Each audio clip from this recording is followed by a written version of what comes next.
the Granger Farsa tool, tested and proven, will be somewhat a better route to limit the options here for Skylar. But you did mention the Irithel, and I don't see any reason for him to not go for it, unless... I mean, he can also go for, like, you know, the traditional Harith. Harith, yeah. You don't have to worry about the focus anymore. I would be okay, like, Harith should be fine. Guided them with the Harith together, a lot of magic damage. You play for pick off. You play around with the Kalea, you have good healing as well. There's no healing on the opposing team. You have a lot of sustain. Oh, Bruno into the Farce is very brave. Okay. Okay, sure. They're gonna go for something like an Angela in mid? No way. No, I don't think so. It wouldn't make any sense if they did. Because then you're really doubling down and hoping that Kyrie gets to do whatever he wants. There we go, the Kadita as expected. So that's two ways they can stop the Feathered Airstrike. Just Fanny. Let's get the Fanny, bro.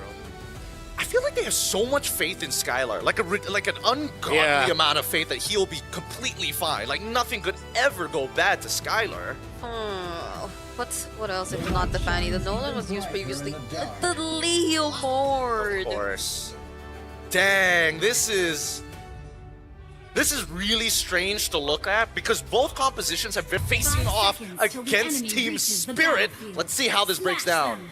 XO Hall has packed up. Wow. With Sonics and Indonesians wanting to support, of course, the champions of MPLID and hoping that another Indonesian team will be a step closer to making it to the knockouts with one already there. Meanwhile, for Team Spirit, we're waiting to see if Hiko Mania will finally make a triumphant comeback. And how well Sao and Sunset Lover can handle the mid against Keyboy and Sans with a salvo of trades already started by the two. And that's exactly how you want to see this game progress, especially for that mid lane. These constant trades are necessary to make sure that these supports might be a little bit slower in reaching certain areas of the map. And that could open positional advantages for ONIC ID. But for as what we've seen so far, I'm surprised that Skylar, he's played in a meta Bruno versus the Granger very often, but at the same time, is it something that they needed now? Whose call was this? Yeah, it's interesting. Even using the fighter emblem too, which we do see commonly nowadays, but it's just so weird to see the Bruno back. Here that we're in M7 now, because in M6 there was a thing, but now it's not even paired with a Mathilda or anything like that. So it's literally all by himself. Yeah, up against a Farsa, up against a Leomord, up against a Joe.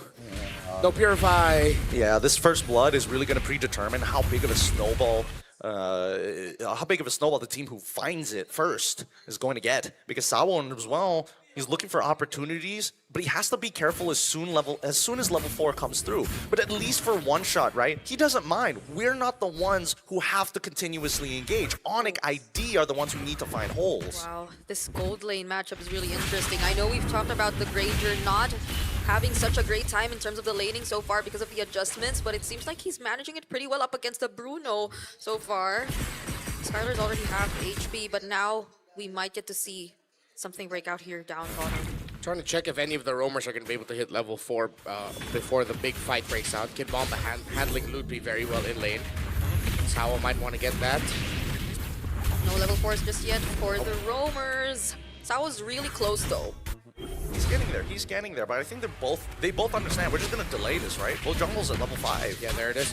Everyone's all around. Oh, there's a picture fight from Sans. He catches one shot, not even able to contest. Ludwig nearly taking him down. And there's the way of the dragon from Sao. They catch Ludwig, but will Keyboy be enough to finish off the job? Ludwig falls down first, and one shot still alive. Keyboy might be next, and Hiko, will he pick up the kill? He will. That was a great connection between Sao and Sunset Lover to make sure they got the first kill of the game up against Ludwig, and great job by one shot to escape.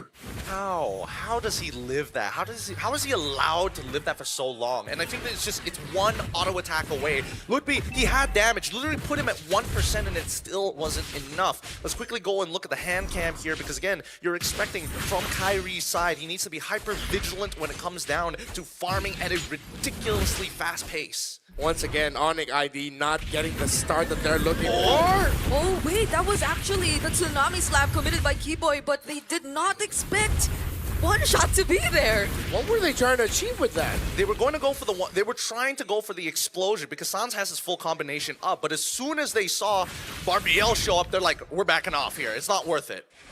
Sans didn't even have his Petrify. Interesting take. Hiko already has a Sky Piercer. Wow. Team Spirit still holding the front, holding the position. How important is it for a Granger to snowball? And he got the first, or he got a kill early on. So this changes so much in terms of the dynamics that we're about to see. And that was with Hiko already mostly winning out on the gold lane. Can we first talk about some of these items, right? Because we're seeing more and more laners opt to say, you know what? I don't actually need these boots. These boots suck and they waste my time. So first item war acts for Lumpy super early on in this game. And then we look down to the bot side. Hiko, he's already built up straight. Fury Hammer right in to the... Oh, okay. Rather surprised they didn't go further than that, actually. Yeah. Why didn't they? I mean, Sawa had a potential flicker. ONIC were just quick to run away. Oh, now they go for the setup and the combo. Oh, but it seems like there was a bit of displacement. Sawa doesn't actually go down, but now he finally does. Ludwig picks up the kill. Kid Bomba jumping in with the falling star mode. The bravest fighter already committed as well. But who will actually secure the objective? Ludwig still fighting everyone. Skylar with the free hit. Sunset Lover tries to run away, but Skylar finishes him off. Kid Bomba 2 doesn't survive. And what can One Shot and Hiko do? They're all by themselves. God, Skylar and this signature pick, Bruno. Whether it be Bruno or Irithel, give him crit, he will carry. Sunset Lover held on to that feathered airstrike, but the members of ONIC were waiting. Ludwig still had the bravest fighter up for Sunset Lover to go back, and now Team Spirit, even though they had a Sky Piercer on Hiko's Granger, they could not hold on long enough to chain some kills. ONIC also juggled the hits from the Death Sonata. Now we're seeing shades of the ONIC that we're more familiar with. For sure. And Ludwig, again, he wasn't discouraged after what happened the first time trying to get Sunset Lover. The second time, even braver, but he made sure that Sawa was out of the question as he utilizes his flicker to ensure spell. So again, in terms of resource management, ONIC ID is just etching out Team Spirit ever so slightly. Or later into the fight. Yeah, that's twice. Twice. So we head back into the game. I mean, I don't think there's like alarms blaring off in the Team Spirit camp. They should be good, but Sans already used the Petrify forces to purify out of the Granger. Really nice, really nice. And see, this is what I wanted to mention. Oh, Skylar, are you okay? Oh, nice flicker to make sure he doesn't get displaced. But as I was saying, right, ONIC ID at this stage of the game, they're looking to try and supercharge somebody, right? They are willing to take as many fights in the early stages because it's not a matter of whether I get the kill or not. I just need you to press your battle spell. Yeah, you force him out. Boy doesn't continue that attempt, but this is a 5-man rotation towards the gold lane. Okay, they're towards the turtle. Now, we see all members of ONIC. Sawa trying to look for a target. There's no bravest fighter just yet from Ludwig. Oh, he actually lands it onto Keyboy, but will the damage be enough? Hiko just going in with a free hit. They actually get to target One Shot, but still, the retribution is gonna be there. He secures the objective for Team Spirit, and now they're trying to run after the other members. Led by Kid Bomba, they actually get to reach Sans and Skylar, but they return under the turret. Beautifully played by Kid Bomba, eating shot after shot, peeling for his team and making sure that the key initiators are taken away. That's how you deal with a composition that wants to pick you off. Make sure that their pistol either has no bullets or you take away the trigger finger. You're watching two champions go at it. Well, now Team Spirit, right after a big loss, again, we just said it, no alarm blaring in their camp, and they were able to fight that well. I like how Hiko was able to maximize his dashes to avoid the crowd control abilities of ONIC ID when they were going for that chase. And Team Spirit, 2,000 gold lead. This could climb up even more, considering that no first-tier towers have been broken by ONIC just yet. And One Shot now has a brute force breastplate. As we look at the win rate prediction brought to us by Realme 50 Pro 5G, 64% for Team Spirit. And this is off of a 2K gold lead, or a 2K deficit, some may say, right?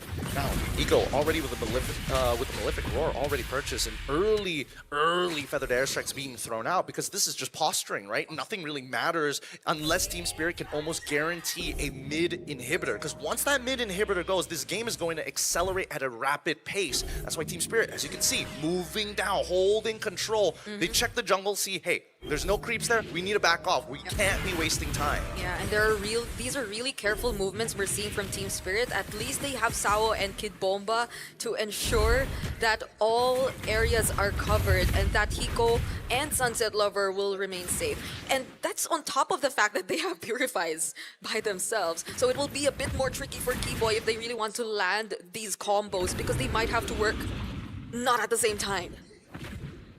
Setup so far. Look at this Lord setup. Net push down on bot side, net neutral top side. So good. Great setup there by Kid Bomba. Ludwig now with an Oracle. Should make him a little bit more tankier to deal with, but that's even more shield he'll be getting for himself, which means Kid Bomba is happier. Kid Bomba? Speaking of Kid Bomba, oh, now Keyboy actually goes in. He tries to look for a target. That's Sao once again, but he still has the flicker to survive. And now Kid Bomba catching two right from the back lines. Ludwig forced to flicker out, but the Feathered Airstrike finishes off the kill. And that's one man down for ONIC. God damn! Kid Bomba is feeling it today.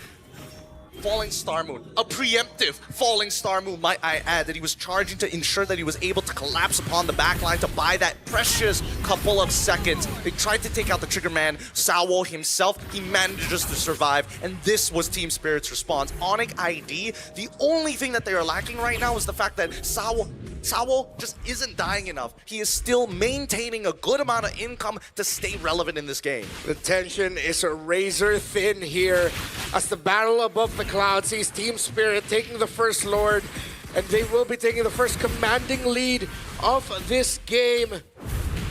Team Spirit now, with the lineup that they have, playing around the Granger, the Leomore, the Farsa, Sunset Lover again on point. We put a lot of focus on him heading into this game with good reason, and he has proven why the focus was on him. Despite going up against the Kanata and everything that could give him a lot of problems, Sao and Kid Bomba have done so much to provide space for their Farsa. And I just gotta say, we were questioning, or we were a bit surprised with the Prio, Cho, and Granger, but they're working together perfectly so far. In this game, you barely see them away from each other. Kid Bomba said earlier they come from a region that has greatly improved with their own ideas, with their own style. If this is the flair that EECA brings to M7, I'm excited to see more of it. But ONIC, they have been in this spot before against Boostgate in day one.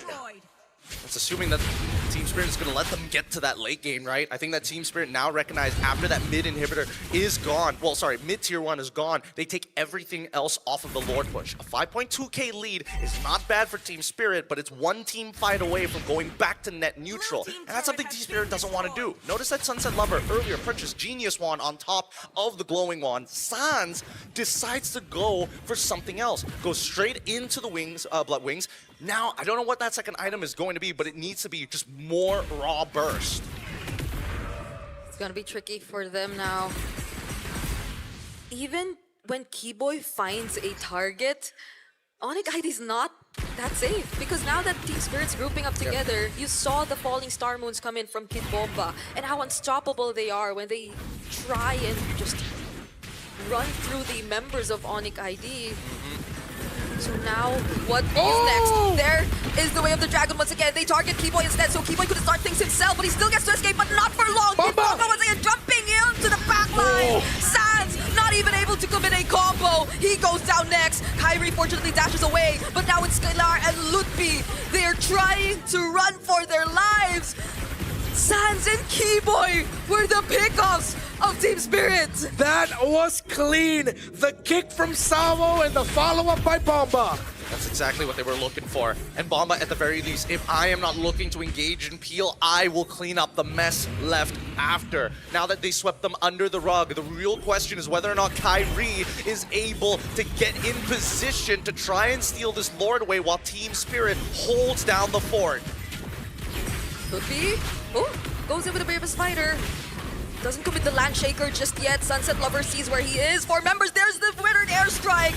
Gets to damage Skylar just a bit. Kid Bomba jumping once again. Keyboy already low. Gets bursted down by one shot. Bomba! And Kid Bomba! He's not letting go of these 4 members of ONIC. And now they're completely zoned out. Look at him. He's unstoppable. Falling Star Moon again. He knows he's too big for these boys to handle. This game is something. This man. Earlier, he was talking about how they busted a toilet in Malaysia. Yeah. And now they're doing this to ONIC. Team Spirit and Kid Bomba are doing this to the champions of MPLID. Well, what did we say about Kid Bomba and him doing Kid Bomba things? This is not the Kid Bomba we saw a couple of days ago. Yep, it really isn't. But luckily, Kid Bomba now getting the arm, a piece of equipment, blade armor is so important to keep himself alive here. But Skylar has also finished the Malefic gun. It's a stat check, but let's see as the Lord pushes in. Okay. Another falling Star Moon, but they just do all of this to Sawo! zone out. But another kick from Sawo. Ludwig's the target. He doesn't have enough sustain. There's the immortality for Sawo, but he will still remain alive.